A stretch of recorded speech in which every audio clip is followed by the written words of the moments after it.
Greetings. I'm Congresswoman Sheila Jackson-Lee, and there's so many friends gathered here today. I'm so sorry I can't be with you, and I know there are many great friends of mine from the great state of Texas. I know that they are here all the way from my great state, and like me, have for years advocated for gender equality, social justice, and freedom. I applaud all of you in Paris gathering today to say no to Islamic fundamentalism and to advocate for democracy in Iran. It is very important for us to be united, very important for us to stand together. And I'm reminded of the time that I visited with you in Paris, and I know the strength, the honor, the love, and as well the respect for freedom and democracy. For years, we've struggled and finally triumphed over evil to free your loved ones out of Camp Ashraf and Camp Liberty in Iraq. I remember the stories of so many families who spoke about their loved ones, some so sick, some so young, and some who did not make it. But you persevered, you remained strong, and your perseverance finally paid off. And I was glad to stand with those families who came to talk to those of us in the United States Congress. Our efforts must now be focused on freeing the people of Iran and to demand justice for our brothers and sisters inside Iran. I'm so glad that we are free, and the court decision here in the United States has indicated that you are in fact promoting and supporting democracy and freedom.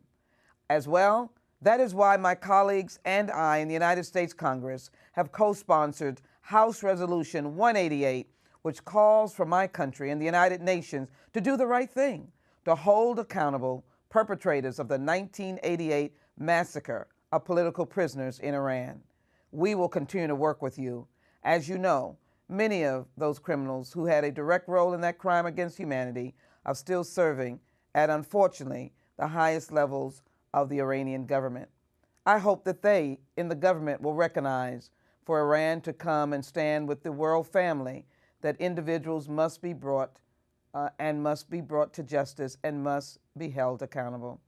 I want to salute and thank my sister Miriam Rajavi, who again I've had the privilege of meeting, to call, as she has done, to call attention to the plight of Iranian women and minorities. She has stood fast. She has been strong. Miriam, it's so wonderful to know of your leadership and your fight for women and families and your leadership of free people. Thank you for your 10-point plan for a free and democratic Iran as a model for the entire Middle East. Your plans call for the ballot box to serve as the only measure of legitimacy for a future government in Iran. You're absolutely right. The precious right to vote is something so precious to all of us here in the United States. We fight for it under the Voting Rights Act of 1965 that broke the barriers of minorities who could not vote. That is what you are promoting, and I salute you for it again. The rights of minorities are protected under your plan. Your plan has called for a market economy that is fair to everyone. So let us work together to help transform Iran, this beautiful nation, into a nation that respects the rights of all people, the rights of journalists and human rights activists and families, men and women and children, college students, everyone, and a nation where its citizens can flourish in freedom. It's my honor to say to all of you, have a wonderful conference, and talking about freedom is what all of us should be doing. Thank you all so very much.